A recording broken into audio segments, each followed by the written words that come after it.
Olá, tudo bem? Hoje eu faço uma longa viagem no tempo para relembrar a história da vida dos surdos.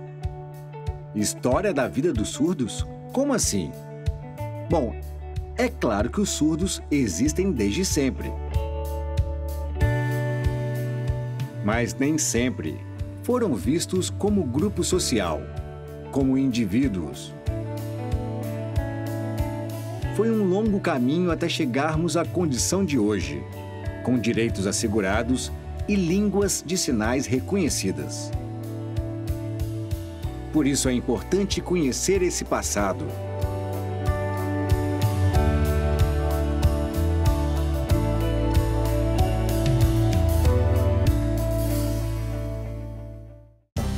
No Antigo Egito, reza a lenda que os surdos eram adorados, considerados mediadores entre os deuses e os faraós.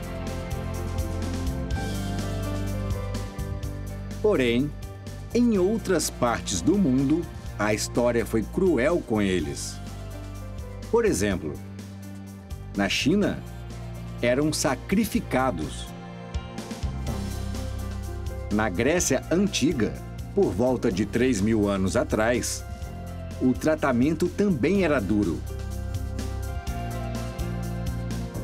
O filósofo Aristóteles acreditava que a linguagem era a condição que nos tornava humanos. E como para ele, os surdos não tinham uma linguagem, então não poderiam ser considerados humanos. Por conta dessa ideia equivocada, é que surgiram expressões como surdo-mudo, que hoje é rechaçada pela comunidade surda.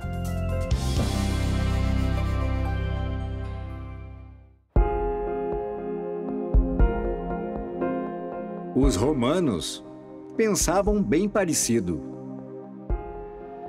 Eles confundiam os surdos com deficientes mentais. Eles privavam de direitos legais, como fazer um testamento, por exemplo. No período seguinte, a Idade Média, a Igreja Católica também perseguiu os surdos.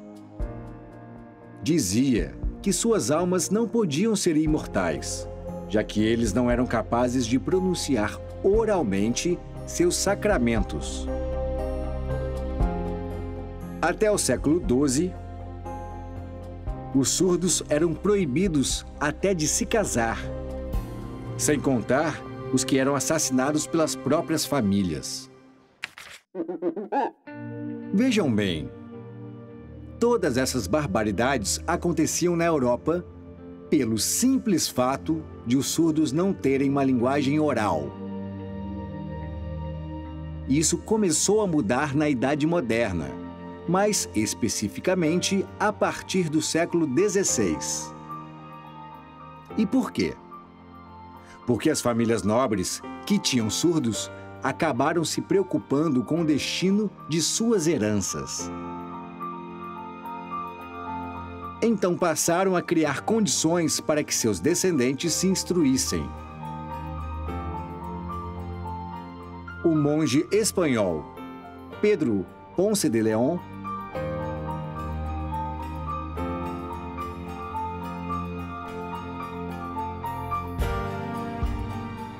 Sinal Ponce de León é considerado o primeiro professor de surdos do mundo. Seu foco era na oralização. Sinal, oralização. Além do ensino da leitura, escrita e filosofia.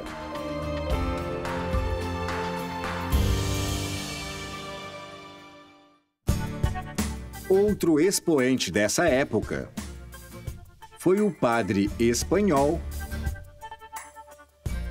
Juan Pablo Bonet.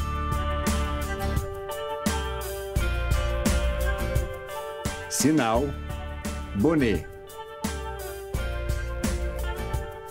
que publicou o primeiro livro sobre educação de surdos, no ano 1620. Nele, aparecem informações sobre um alfabeto manual, língua de sinais e manipulação dos órgãos fonoarticulatórios. Seu método virou uma referência mundial. O foco ainda era a oralização, mas desta vez apoiada na comunicação espaço-visual dos surdos.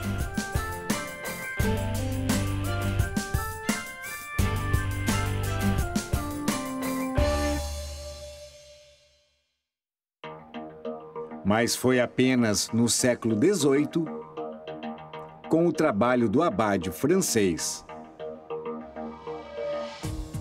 Charles-Michel Delepé,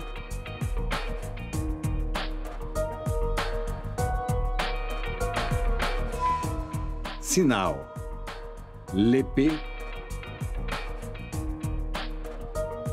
que a língua de sinais ganhou realmente força. Ele foi o primeiro educador a reconhecer que os surdos têm uma língua e que não precisam aprender um idioma oral para desenvolver uma linguagem. Além disso, ele criou o primeiro Instituto de Educação de Surdos do mundo, o atual Instituto Nacional de Jovens Surdos de Paris, sinal Instituto Nacional de Jovens Surdos de Paris. Em 1760, graças a ele, a oralização deixou de ser o foco principal.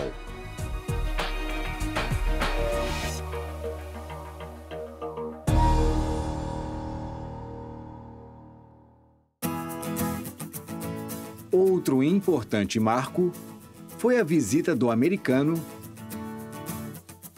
Thomas Gallaudet. Sinal Thomas Gallaudet. Em 1816, ao Instituto de Paris.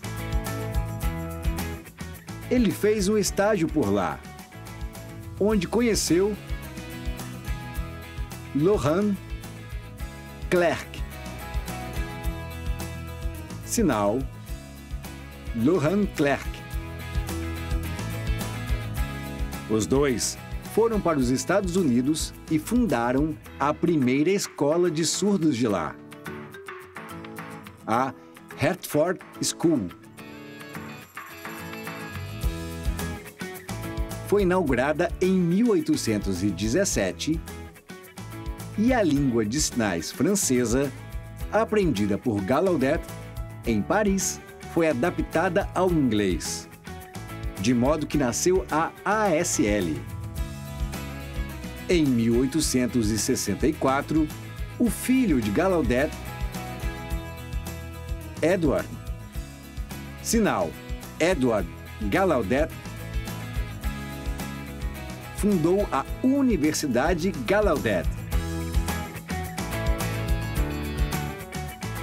Sinal Universidade Gallaudet.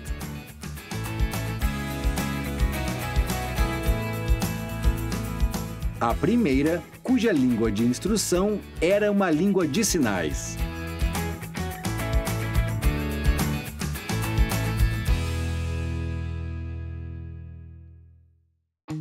Pouco tempo depois, em 1857, foi inaugurado o Instituto Imperial de Surdos Mudos, que deu origem ao que é hoje o Instituto Nacional de Educação de Surdos, sinal INES. Foi fundado por Dom Pedro II, que tinha um neto surdo, e pelo padre surdo francês, Huet, sinal Huet. Era um internato que recebia surdos do Brasil inteiro e teve forte influência da LSF, além dos sinais em uso no nosso país. O INES implementou também a formação de professores de surdos por aqui.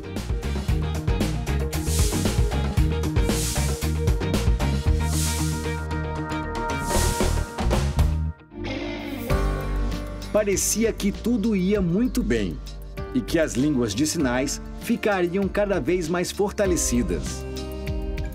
No entanto, em 1880, aconteceu um fato que veio mudar tudo. O famoso Congresso de Milão, que reuniu especialistas em educação de surdos de todo o mundo. Após o Congresso, ficou definido que a oralização seria o único método de ensino aos surdos. Um total retrocesso.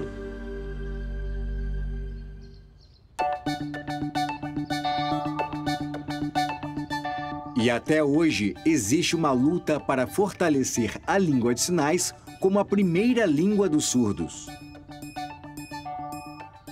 Por isso, é tão importante conhecer nosso passado e recordar que o caminho foi longo. Então vamos relembrar alguns sinais apresentados. Ponce de Leon. Oralização. Bonnet. Lepé. Instituto Nacional de Jovens Surdos de Paris. Thomas Gallaudet. Laurent Clerc. Edward Gallaudet. Universidade Gallaudet. INES. UE. Com a Lei 10.436 de 2002 e o Decreto 5626 de 2005, a Libras foi reconhecida como segunda língua oficial do Brasil, contribuindo para a educação bilíngue. Mas as conquistas não podem parar. Espero que tenham gostado. Até o próximo A Vida em Libras. Tchau!